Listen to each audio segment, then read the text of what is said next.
interessante notar aqui que Jesus está prenunciando aos discípulos um momento de sofrimento, um momento de tribulação. É engraçado que quando você encontra hoje os supostos profetas, os profetas que profetizam, revelam, têm visão, sonhos, revelações, eles nunca profetizam sofrimento, nunca profetizam males, nunca revelam, nunca tem uma revelação que algo ruim vai acontecer. Pois é, mas o profeta dos profetas, o grande profeta, profetizou algo ruim, profetizou caos, profetizou tragédia, profetizou sofrimento, profetizou algo dolorido.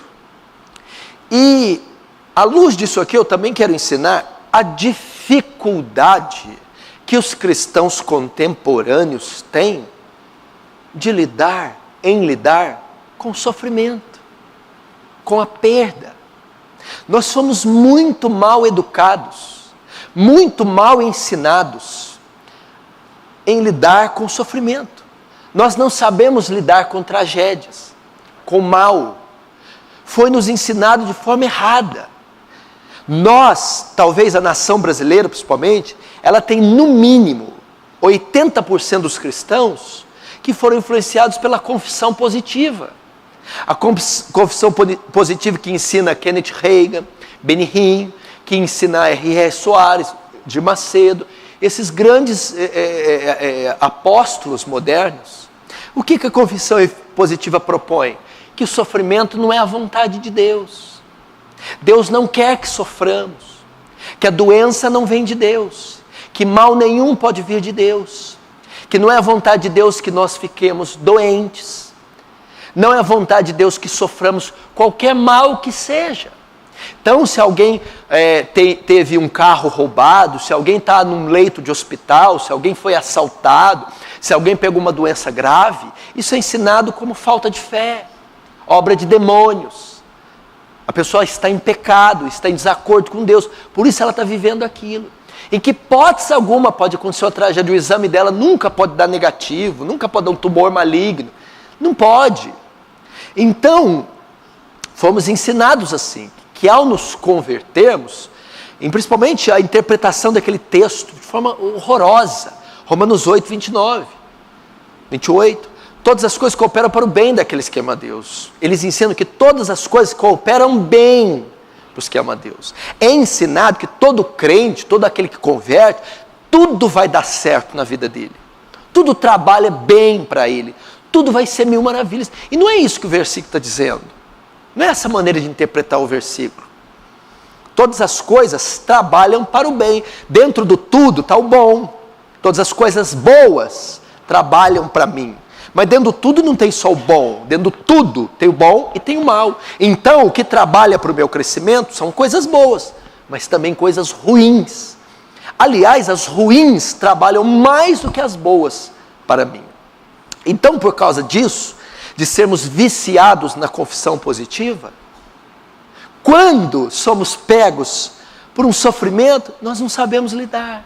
Quando alguém nos rouba, quando temos um exame e dá um positivo com a doença, quando perdemos o emprego, como quebramos o pé, ninguém recebe isso bem, ninguém consegue aceitar. Por que o filho meu nasceu doente? Por que eu perdi o emprego?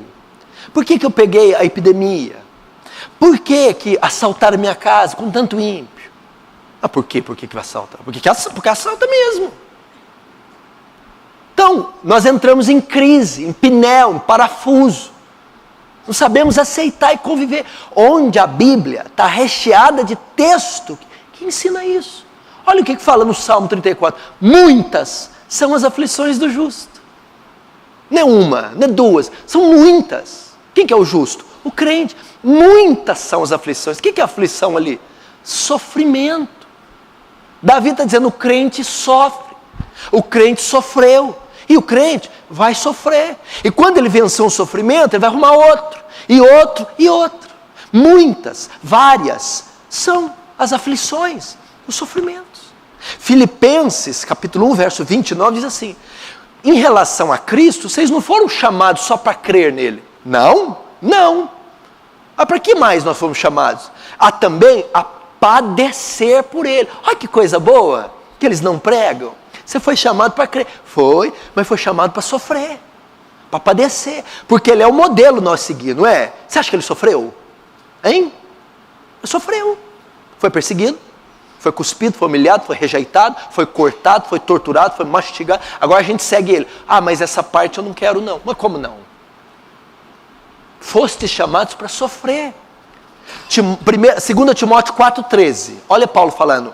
Aflições e tribulações, tais quais eu sofri em Icônio, Listra e Antioquia. 3 cidades que ele viajou. Cada uma delas o couro comeu em Paulo. Quantas tribulações sofri, mas o Senhor de todas me livrou. Notem, o Senhor me livrou das tribulações. O Senhor não impediu que elas acontecessem. Aí vai para o verso 13. Os que querem viver piamente em Cristo, verso 12, padecerão perseguição, sofrimento. Olha que coisa mais paradoxal, doida. Como é que é? Quanto o que quiser viver piamente, padecerão perseguição. Peraí, não é o que eu estou entendendo. É. Quanto mais você buscar a Deus, mais você vai sofrer. Quanto mais santidade, mais graça, mais conhecimento, mais perseguição. Ou seja, crente carnal meia boca, sofre menos. Crente piedoso santo, sofre mais. Crente que quer ser acima da média, sofre mais ainda. Isso aí é Bíblia. No Antigo Testamento fala um homem que não sofreu.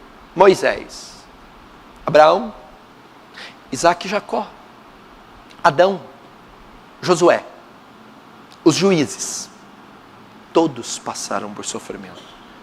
Aí nós ficamos nessa síndrome, nessa crise. Pularam lá em casa. E o que levaram? O que chute do meu marido. Entra em crise. Arrombaram a minha porta. A sua porta não foi a primeira que arrombaram e nem vai ser a última. E nem vai ser a última da sua casa. Vai arrombar mais 200 da sua casa ainda. Vai catar tudo. Até onde tiver o negócio, vamos continuar catando. Que negócio é esse? Não pode arrombar a sua casa? Por que não pode arrombar a sua casa? Nossa, com as crises bestas. Eu fiquei doente. Come gordura, torresmo, refrigerante todo dia, não caminha, não anda, fica doente, aí põe culpa no diabo, Deus é injusto. Não, é o ócio. Causa e efeito, eu não entendo umas coisas. Sofrimento. Sabe essa ideia de vai ter uma epidemia aqui em Franca, na casa do justo não vai entrar. Isso é conversa. Isso é conversa. Isso é mentira. Nós temos que saber lidar com o sofrimento. Eu vou te falar uma coisa, pode ser chocante, mas não vou mentir. Eu vou enganar você. Vou enganar para ter ibope, para lotar a igreja. Campanha, vamos levantar a mão. É hoje, irmã, glória a Deus. Aí você sai inchado de vento, vazio, inchado de mentira. É hoje. Não é hoje, irmão. Aliás, pode ser hoje, pode ser amanhã, pode ser daqui a um ano. 1 aos Coríntios, Paulo fala assim, do espinho na carne você conhece. Há 14 anos, se fora do corpo ou no corpo não sei, conheci um homem que foi arrebatado ao terceiro céus e viu coisas inefáveis que não é lícito aos homens dizer. Para que não me soberbecesse pela grandeza das revelações que tive, foi-me colocado um espinho na carne, a saber, o mensageiro de Satanás para me desbofetear. Pelo que orei 3 vezes pedindo ao Deus que me retirasse, e 3 vezes ele me respondeu a mesma coisa. A minha graça te basta, porque o meu poder se aperfeiçoa na fraqueza. Ele pediu para Deus tirar o sofrimento dele. Deus, me livra, tira esse espinho maldito, tira essa dor aguda, passa esse vale. Deus, não. Ele orou 3 vezes, mostrando perseverança, e 3 vezes Deus falou, eu não vou tirar. Quem que prega isso? O espinho representa dor, sofrimento, vale, prova, seja o que for, passa, alivia, tira. Deus simplesmente falou, não. Como que Deus responde o sofrimento de Paulo? A minha graça te basta. O que Deus respondeu? Olha a interpretação desse texto, minha graça te basta. Eu não vou tirar o espinho, mas vou conferir graça a você para suportá-lo. Eu não vou livrar você do sofrimento, não vou livrar você da prova, nem tirar de você a dor, mas vou dar graça, recurso, condição para você suportar a dor. O que esse texto está querendo ensinar? Que tem muitos casos que Deus não vai fazer milagre, que Deus não vai livrar, que Deus não vai operar. Tão somente Ele vai conceder graça, recursos, ânimo, fé, coragem, para você passar a prova, lutar com o gigante, vencer. É assim. Isso aqui é a verdade. Na verdade, sabe o que ele está querendo dizer? Você não vai acreditar que eu vou falar. Você vai falar, esse homem é herege, não é bíblico, perto do que o povo está aí. Deus está ensinando assim, Gil, conforma com o sofrimento. É isso que ele está falando. Para de murmurar, para de ranhetar, para de chorar. Não, eu não vou tirar, conforma. É igual esses falsos profetas que prometem levantar o paralítico fica 20 anos de cadeira de roda nesse escudo da tentativa de esperar. Aí fica pondo isso na cabeça dele. Você tem que levantar, você não tem fé, o capeta está no você, por isso que você não levanta, você não crê, miserável. O coitado já pensa que ele é um endemoniado. Tem que falar para ele, meu filho, conforme-se. Deus não vai tirar esse espinho, mas vai te dar graça para você ser feliz, cheio do Espírito Santo, temente a Deus, fiel, aí na cadeira de rodas. Acabou. Não sabe lidar com o sofrimento. Pode ser comigo, pode ser você. O que Jó falou quando Deus tomou tudo de Jó? Deu uma surra em Jó. Deus não fez nada com Jó, fez com você. Você que está sofrendo, tá? Sabe o que Deus fez com Jó? Primeiro, matou os 10 filhos dele. Quem aí já perdeu 10 numa só noite? Tomou toda a riqueza de Jó. Gado, camelo, ovelha e boi. Queimou toda a lavoura de Jó. E como não bastasse, enterrou 10 filhos, perdeu tudo que tinha, feriu de uma chaga maligna da planta do pé ao alto da cabeça. Ficou cheio de tumor, úlcera, lepra. Aí sabe o que Jó responde? O que você responderia? Olha o que ele responde.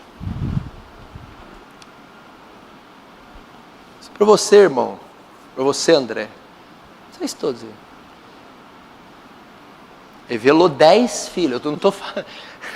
Adriano, eu não estou falando que perdeu o saco de laranja, não. Aquele que a gente compra na beira da estrada. Não foi a geladeira que queimou, o menino que furou o gás. Né? 10 caixões. 10 filhos. 10. Ele não perdeu 500 reais. Não, ele perdeu toda a fortuna que ele tinha. Toda. E ele não pegou gripe lá no Janjão e ficou lá. Fiquei 2 horas esperando para tomar uma Bezetacil. Não. Ele pegou lepra, úlcera, para o homem virou um demoniado gadareno. Aí sabe como que ele responde o problema do mal, Alexandre? Jó tirou de letra. Jó não conhecia a confissão positiva. Jó nunca leu Benihim, que a gente rega essa laia. Sabe o que Jó responde? Gente, o que é esse alarde? Peraí. Nós não recebemos o bem de Deus? Sim.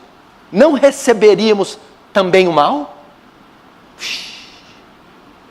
Naquela hora o inferno inteiro prostrou. Brrr, caiu de joelho, a capetaiada falou, nossa, acabou com o nosso plano. Recebemos o bem, saúde não vem dele? Vem. Riqueza? Vem. Camelo? Vem. Os filhos? Vem. Agora tomou, ele levou para ele. Ele termina ainda o versículo, o Senhor deu, o Senhor levou. Nu, pelado, saí do ventre da minha mãe, nu voltarei. Eu estou falando de 10 filhos mortos, eu estou falando de úlcera, AIDS, câncer, lepra. Eu estou falando de perder toda a riqueza, toda, milhões. Agora você não pode furar teu pneu. Não pode o teu filho apanhar na escola, perder um emprego. Você está entrando em crise. Porque o meu salário não é o que eu queria. Que vale, que provação. É mesmo? Quanto que você queria? Uns 300 reais a mais. Aí você está em crise, depressão. Está entendendo? Não sabe passar. Não sabe. Não pode. Pularam lá em casa. Meu filho, pular na sua, na minha, na outra, eles ficam pulando. Eles vão pulando. E até o mundo ser mundo. Você vai pôr uma redoma, um campo de força, eles vão entrar, eles cavam por baixo. Eles vão pular mesmo. Só não vai pular se você morar no deserto. Meu. Você dormindo, rouba sua roupa, você fica pelado ainda. Não tem jeito. Conversa é essa? Crise. Aí Jó vai lá e fala assim, diante do velório, que é cheiro de flor, né? Velório, cemitério, tem mais nenhum boi, nenhuma cabeça, plantação tudo queimada, o homem cheio de necrose. Em tudo isso Jó não pecou, nem atribuiu a Deus falta alguma. Eu estou ensinando você, eu sei que tem na Bíblia o milagre, livramento, eu sei, mas não estou pregando isso hoje. Não estou falando que não existe. Hoje eu estou ensinando você suportar o sofrimento, entender o sofrimento. E tem outra coisa também, quer ver? Vamos lá. Quem aqui já teve pelo menos um livramento? Espera aí, um livramento. Quem aqui pelo menos Deus respondeu a oração uma vez? Quem aqui já viu o poder de Deus na vida pelo menos uma vez? Levanta a mão. Agora abaixa. Agora eu vou te pegar. E quem aqui ainda está precisando ver o poder de Deus, quer ver livramento e ainda quer ver milagre? Levanta. Você viu? Não tem fim. É um atrás do outro, meu filho. Se ele resolver esse problema aí, os problemas não vão acabar, eles vão continuar. Se ele operar esse prodígio, materializar o que você quer, ele resolveu uma questão, tem outras 1000. É um ciclo vicioso que não tem fim. Então o que a Bíblia nos manda fazer é nos conformar.